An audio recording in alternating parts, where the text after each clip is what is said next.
Colts Nation, hold your horses.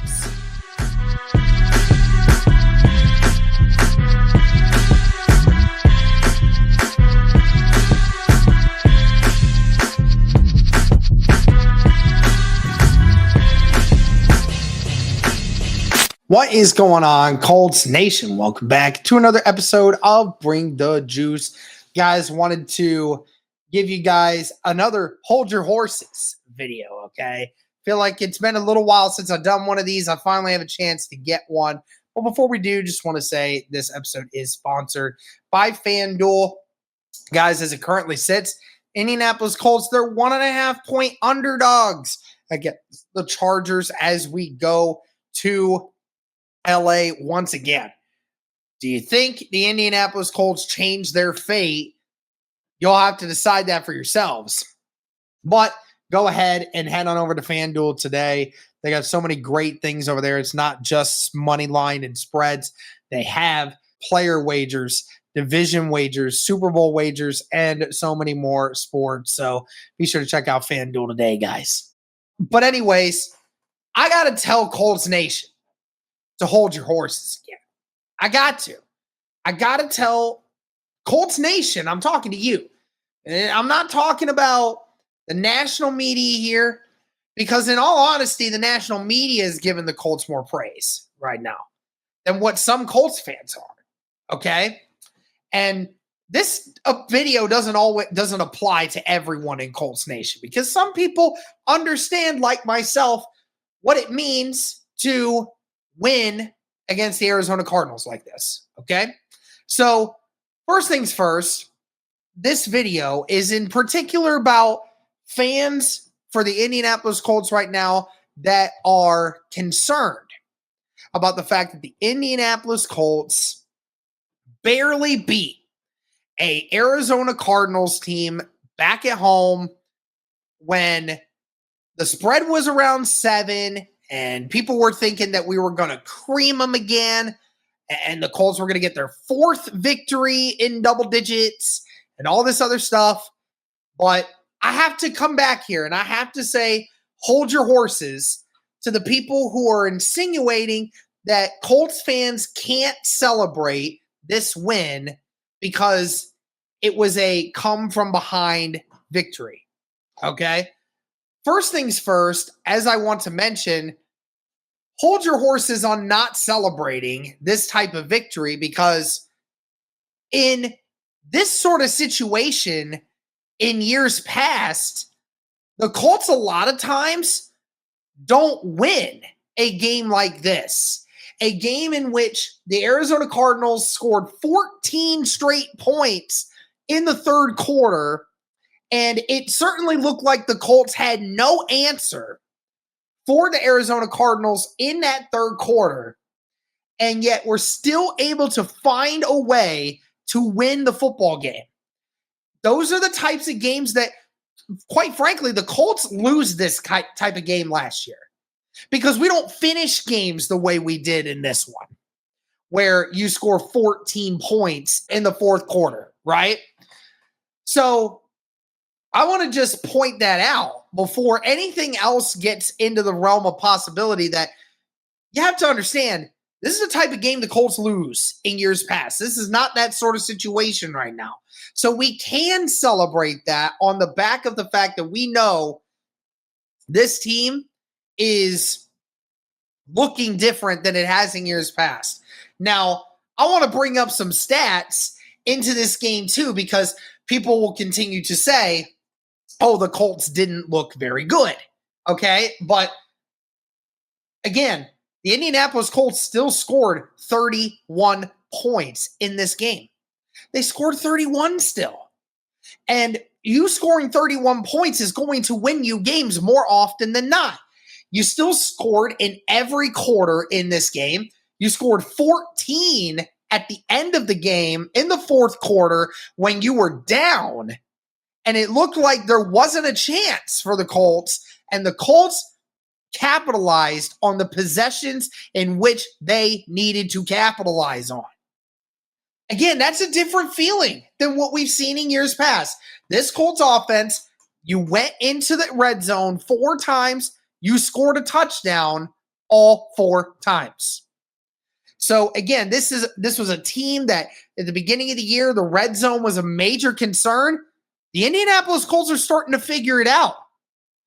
You still threw, Daniel Jones still threw over and completed over 70% of his passes, had over 200 yards of offense, had a combined 3 touchdowns in this game, and still had a rating of 101. So, I mean, all in all, this was a good game from Daniel Jones. You ran the ball for over 120 yards with Jonathan Taylor in this game. So, again, it continued to show Jonathan Taylor showed you what he had. Your offensive weapons, you still completed a pass to 7 different people, and every single one of them made a pivotal catch in this game to extend a drive. Like, that's important, right? And the offensive line continued to show what it has, and Daniel Jones was only sacked 1 time. And again, people want to continue to say that this Arizona Cardinals team is not a good football team. Yes, they don't have a great record, and they had numerous injuries in certain key areas that made it to where it felt like the Colts should have won bigger. But we have to remember this Arizona Cardinals team, they're the number 1 team in the NFC in points allowed per game. They only give up an average of 19 points a game going into this matchup. That was number 1 in the NFC. It was 4th overall. The 4th best scoring defense in the entire National Football League, man. That's no small task. The Arizona Cardinals, despite everything that has happened to them this season, they have continued to hang in games. I mean, people don't realize this. Every single game for the Cardinals this year has been decided within 1 possession. And it was the same thing here.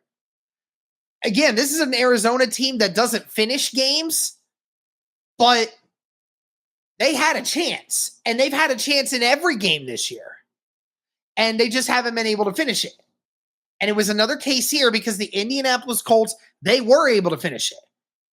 Offense was able to do exactly what the offense has been able to do all year, despite facing the second best defense that they faced all year.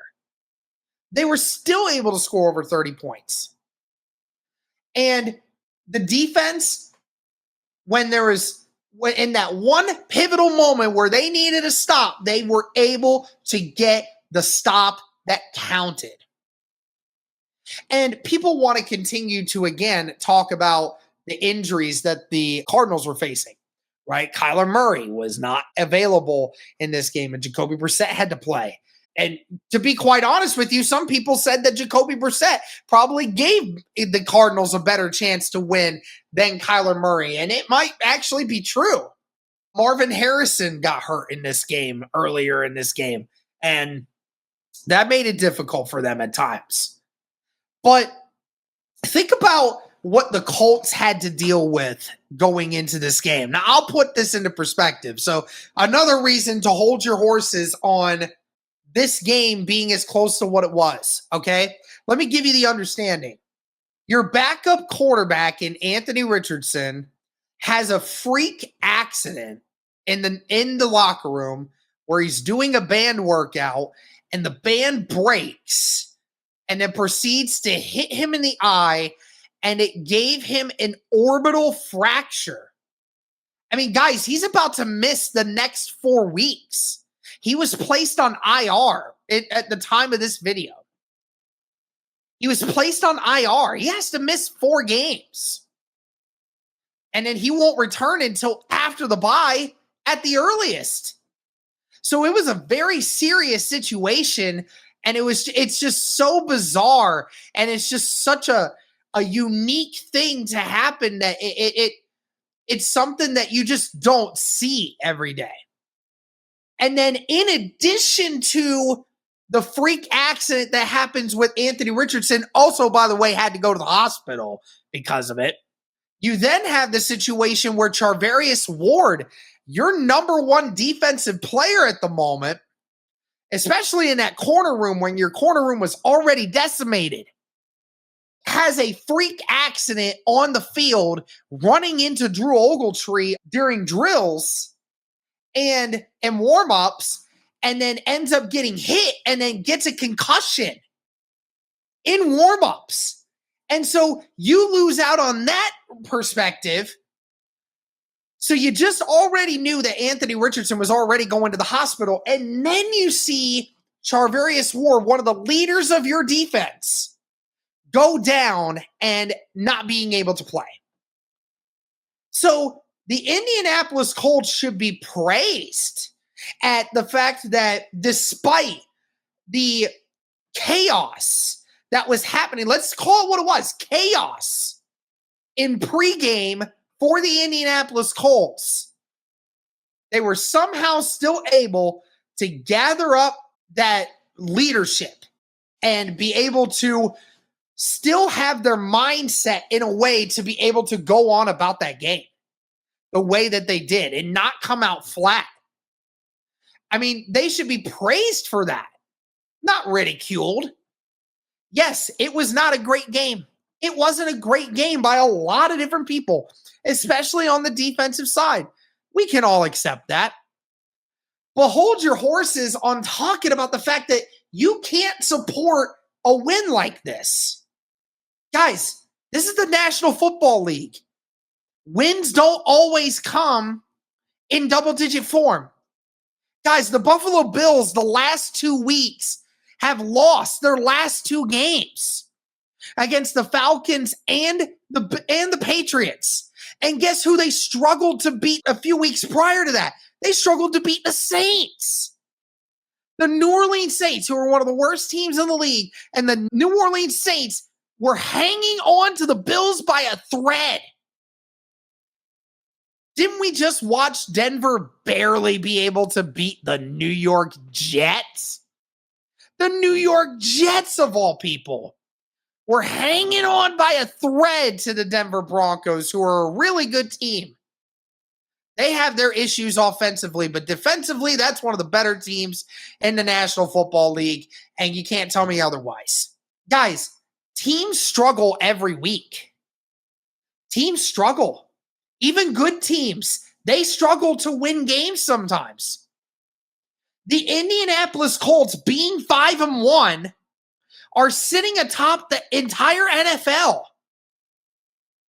And yet still 3 of their 5 wins have come by double digits. There is nothing wrong with the Indianapolis Colts playing the way that they have and being able to celebrate a win. Because every week somebody gets upset. Because it's the nature of the NFL. I'm thankful that the Colts were not one of them this week. Because going into that fourth quarter, there was a very likely chance that the Indianapolis Colts were going to get upset. So we should be allowed to embrace and be happy that a game that in years past, this Indianapolis Colts team most likely would have lost, did not allow that to happen. And in the 2 offensive drives they had in the fourth quarter, were able to score a touchdown on both of them to keep the lead and be able to do what was necessary. You don't have to love the win. You don't even have to really like it. But a win is a win in the National Football League, guys. So hold your horses on being too critical. We all know that the Colts need to get better.